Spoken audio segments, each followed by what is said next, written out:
Gaza, इम्तिहान इंसानियत का, तमाशा सोशल मीडिया का। जब दुनिया गाजा के बच्चों पर रोई, कुछ ने हंसी उड़ाई, अल्लाह कादिर है, फिर गाजा क्यों जल रहा है? आइए बताते हैं आपको पूरी खबर हमारी आज की इस खास रिपोर्ट में। You are watching Delhi News. Israel लगातार हमास पर हमला कर रहा है और जब से ये बमबारी शुरू हुई है, हजारों फिलिस्तीनी मारे गए, जिनमें औरतें और बच्चे भी शामिल थे। गाजा में खाने पीने की चीजें, पानी, बिजली और दवाइयां इस वक्त लगभग खत्म हो चुकी हैं। लोग अपने घर छोड़कर कैंपों या सड़कों पर रह रहे हैं। इजराइल ने गाजा को चारों तरफ से घेर लिया है, जिससे बाहर से कोई मदद पहुंच पाना भी बहुत मुश्किल हो गया है। वहीं आपको बता दें कि संयुक्त राष्ट्र के मानवीय सहायता प्रमुख टॉम फ्लेचर ने बीबीसी से कहा था कि अगर गाजा में राहत सामग्री नहीं पहुंची तो अगले 2 दिनों में 14,000 नवजात बच्चों की मौत हो सकती है। उन्होंने बताया था कि सोमवार को 5 ट्रकों से जो बेबी फूड गाजा पहुंचा, वो समंदर में एक बूंद जैसा है। इजराइल ने पिछले 11 हफ्तों से गाजा में राहत सामग्री जाने पर रोक लगाई हुई है। इजराइल का कहना है कि वो हमास पर दबाव बना रहा है, जिसे वो सहायता चोरी करने का दोषी मानता है। संयुक्त राष्ट्र के मुताबिक अब इजराइल ने मंगलवार को 100 और राहत ट्रकों को गाजा में घुसने की इजाजत दी थी। गाजा में स्वास्थ्य कर्मियों का कहना है कि इजरायली हवाई हमलों में रात भर में कम से कम 60 लोग मारे गए। ये हमले ऐसे वक्त में हुए जब ब्रिटेन, कनाडा और फ्रांस ने सैन्य कार्रवाई को पूरी तरह से असंतुलित बताया और इसकी निंदा की। वहीं आपको बता दें कि इस खबर के आने के बाद ब्रिटिश के विदेश सचिव डेविड लेमी ने गाजा में इजराइल के सैन्य अभियान के विस्तार को लेकर चिंता जताते हुए इजराइल के साथ व्यापार समझौते की वार्ता को फिलहाल स्थगित कर दिया था। इसके साथ ही ब्रिटिश सरकार ने गाजा में बढ़ती हिंसा के मद्देनजर इजरायली राजदूत को तलब किया था। यह कदम ऐसे वक्त पर उठाया गया जब गाजा में एक ही दिन में 70 से ज्यादा लोगों की मौत हुई थी। आपको बता दें कि सोशल मीडिया पर इस वक्त नफरती चिंटुओं का एक ऐसा तबका है जो शहीद बच्चों, अस्पतालों और मसाजिद पर हमलों का हुआ मजाक बना रहा है। इस तरह की पोस्टें सिर्फ अमानवीय नहीं हैं, बल्कि समाज के जख्मों पर नमक छिड़कने जैसी हैं। दुख की बात यह है कि भारत में भी कुछ लोग ऐसे कंटेंट को लाइक और शेयर कर रहे हैं और मजाक में भी साथ दे रहे हैं, जिससे नफरत और तेजी से फैल रही है। आइए आपको उनके कुछ रिएक्शंस दिखाते हैं।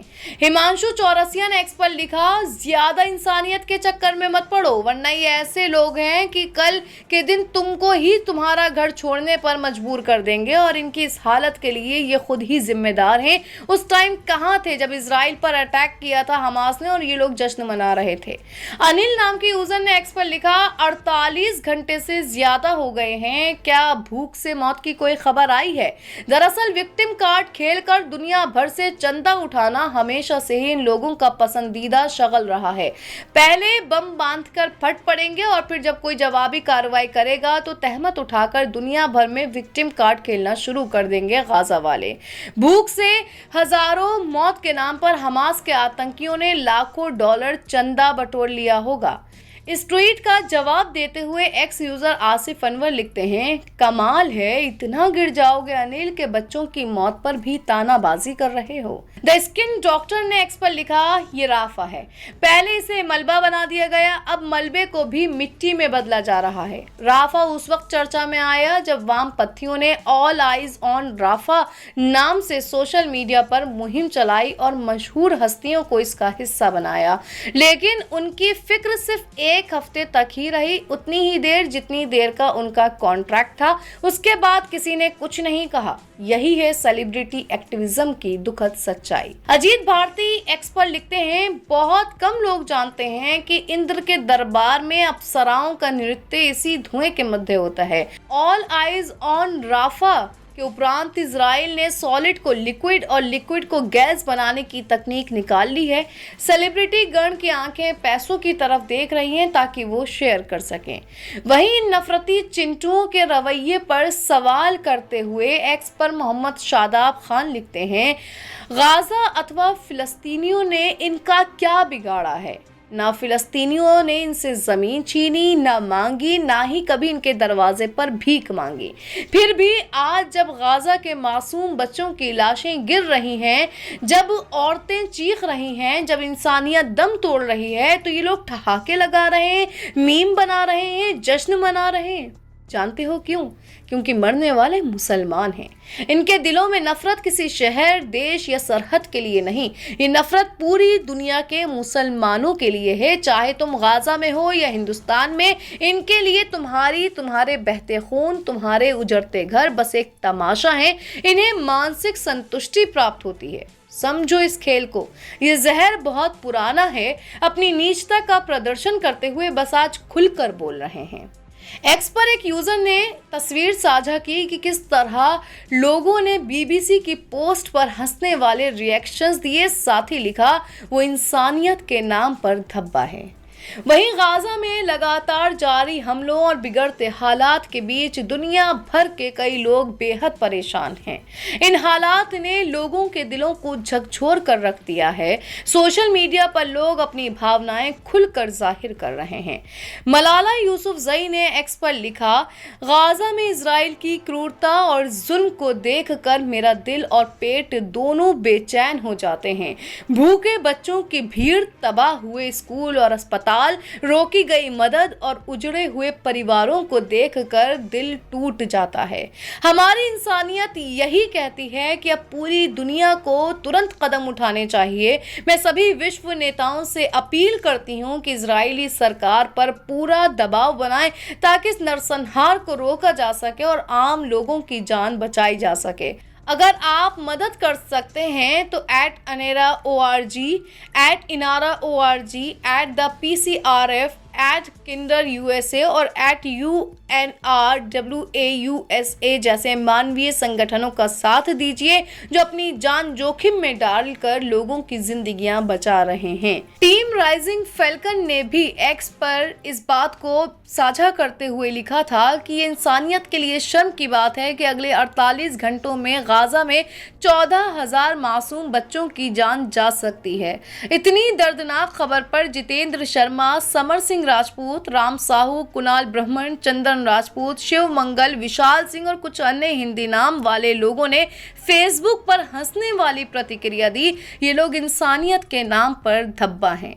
तो मिश्रा अमरेश नाम के एक्स यूजर ने इस तरह लिखा, आज #इजराइल ने #गाजा में औरतों, बच्चों और परिवारों को मारने के अलावा घिनौना ब्रेड यानी डबल रोटी नरसंहार किया। #IDF ने एक बेकरी जहां लोग घेराबंदी के बीच व्यापक भूख को शांत करने के लिए ब्रेड खरीदने के लिए इकट्ठा हुए थे, उन पर बमबारी कर दी। ये एक सीधे युद्ध अपराध है।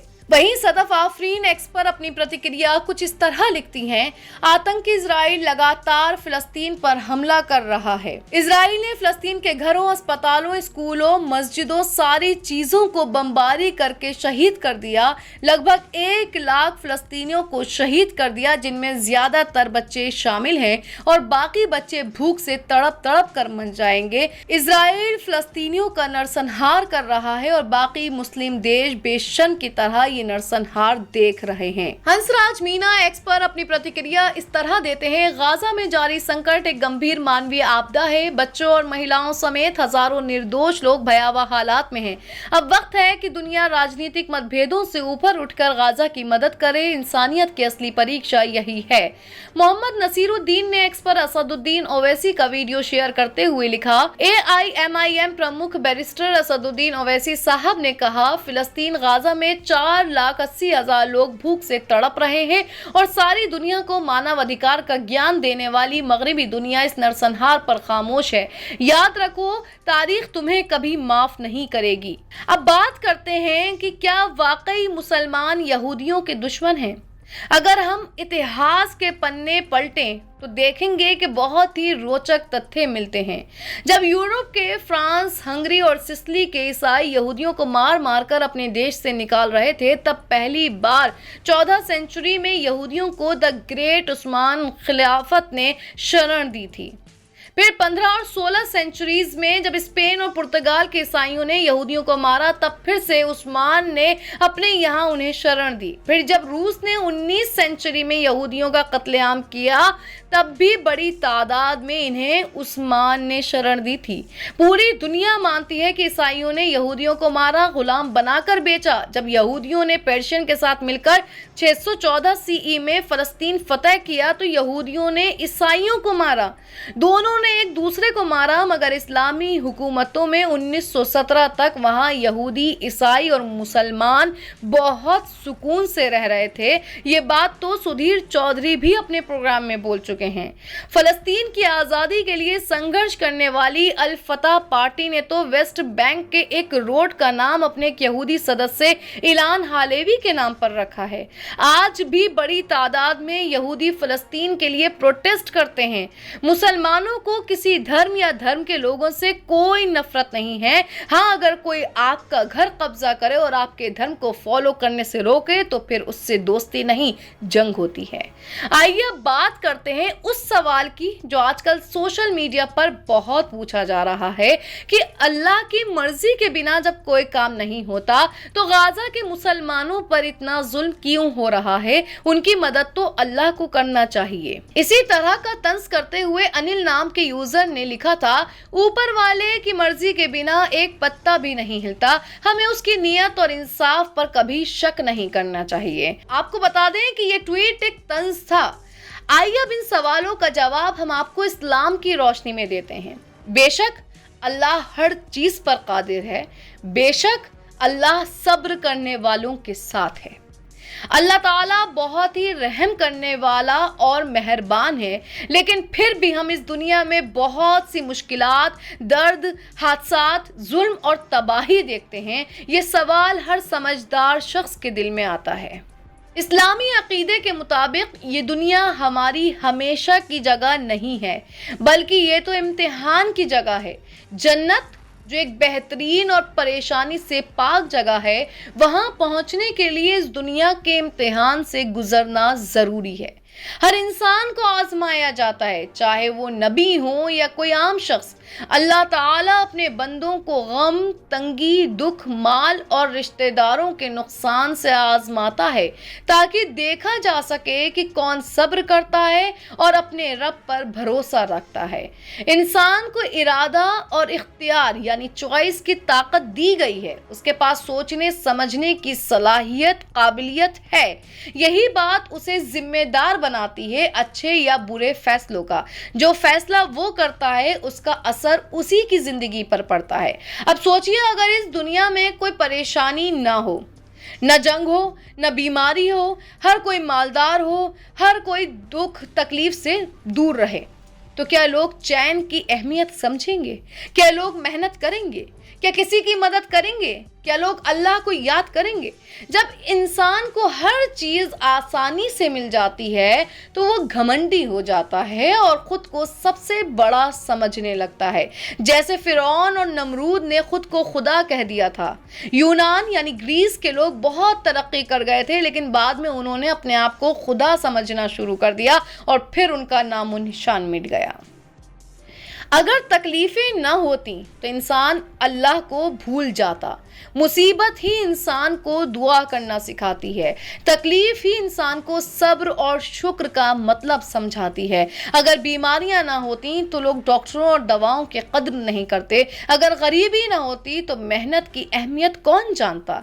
इसलिए जो कुछ भी इस दुनिया में होता है वो बेकार नहीं जाता। हर चीज़ में कोई ना कोई हिकमत, मकसद छुपा होता है। और जहाँ तक फ़लस्तीनियों की बात है, मुसलमानों ने कभी भी अपनी जान को अपने रब की रज़ा से ज़्यादा अहमियत नहीं दी। अगर अपने रब की खातिर अपनी जान कुर्बान करना पड़े तो मुसलमान सबसे पहले आगे है और ये सब जाहिर सी बात है अल्लाह ताला ने इंसान को आजमाइश में डाला है कि अगर उसको ज़िंदगी जैसी नेमत दी है तो क्या वो अपनी ज़िंदगी अपने रब के लिए, अपने रब की रज़ा के लिए कुर्बान करने को तैयार है। तो हम आपको एक्सप्लेन कर चुके हैं, आपको बता चुके हैं कि इसकी क्या अहमियत है, आजमाइशें इंसान पर क्यों आती हैं, मुसीबतें उसको क्यों दी जाती हैं, लेकिन उसमें सब्र का दामन थामे रखना, रब को याद करते रहना बहुत ज़रूरी हो जाता है और फिर सारी मंजिल खुद पार हो जाती है। अब हम आपसे पूछना चाहेंगे कि इस खबर को लेकर आपकी क्या राय है। अपनी राय हमें कमेंट बॉक्स में बता सकते हैं। चैनल को सब्सक्राइब करें और वीडियो को शेयर करें।